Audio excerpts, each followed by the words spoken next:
This is Barbara coming to you from South Florida, and I'm so lucky to be in this climate. And I want to talk to you today because I was listening to an expert, and he used these words talking about health.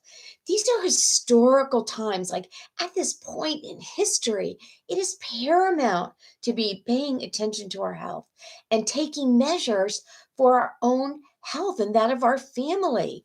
And I know it sounds like beating a drum, but there's so many things that we can do, and there's so many things that we didn't know before. Some other indigenous cultures, they do have a lot of habits and hacks that they use every day culturally to stay healthy. And I think sometimes we've gotten a little bit lax because we have hospitals, we have doctors, we are able to fix a lot of things. But right now, that is something that we can control. Our body can fend off a lot of things if you take care of it. We don't even know all the things that we're being exposed to. The toxins in our air. When we're breathing, we're creating oxygen, which actually has a rusting effect internally. When you think about that, avocados, bananas, iron, even rust, that's an offshoot of oxygen intake. And so there are things that we can do and habits that we can have right now. And self care is not a luxury. I know for me, growing up, and I put family first, or in my childhood, even, it's like our parents sort of came first. And then being a single mom, my children came first, but put the oxygen mask on ourselves. If we are not taking care of ourselves, we don't have anything to give to anyone else.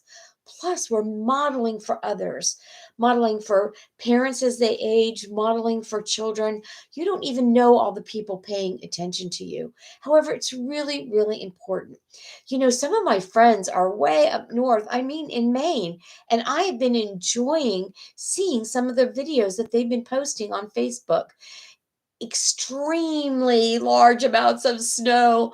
The lakes are frozen over, ice moving across and into their boathouses, and cats walking in the snow up to their legs almost submerged. And I see people outside. I wanted to film this outside, but there's some construction going on, and it was really a little bit too noisy. But I love getting outside, so we call it taking a nature bath. Do you know, like in Japan and other areas, why do they have these beautiful, magical gardens? Why are there forests? People hike, people go outside. And I know that I can feel such a difference in the air when I am among a lot of trees because they're taking in the carbon dioxide and we are having an exchange. Yesterday, someone posted on Marketplace in Facebook in the US some orchids, and they were at a very great price. And I took the time to go over there and gather some. And I thought, I took Christmas decorations down, and I really enjoyed having these poinsettias and greenery around my house.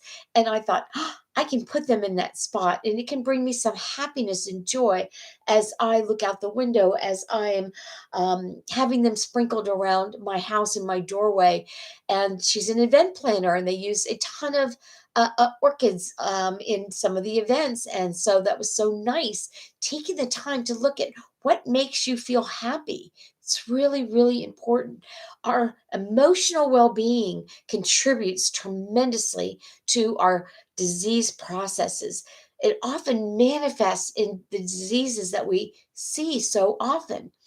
And it really, our cells have a memory of that. So paying attention to your emotional wealth, it is emotional wealth, because right now we are in sustained low level traumas. Things are happening in the world all around us that we cannot control, and that we're taking in that information, and probably a lot of that fear. And what should I do? What should decision should I make? How can I protect my family?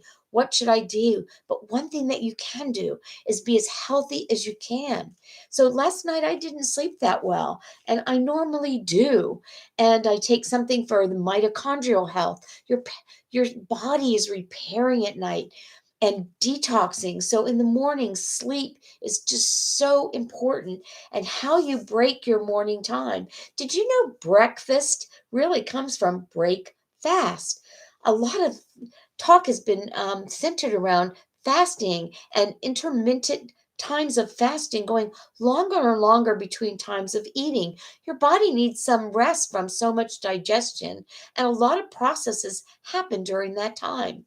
So recently, I was educating myself, and the idea of drinking water first was really something that hit me. Now, I have done lemon water and apple cider vinegar, but just plain water. Your cells need to be hydrated early, and it affects your blood processes. So I put a calendar on my refrigerator, and that's not the first taste I'm used to. It's just having water, and good water in the morning.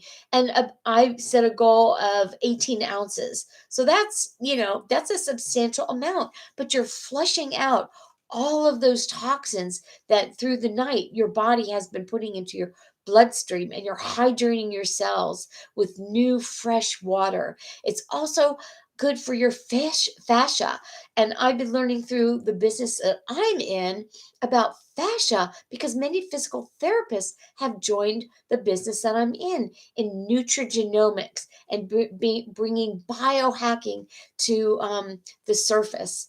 And so your fascia needs to be hydrated, and it flushes out old water. Really, our body's made up so much water, and many of us are really sitting and so much more immobile now. So movement is really, really important. And I'm saving the last biggest thing till the end, and that is our immune system, our gut health, our pathways of our body.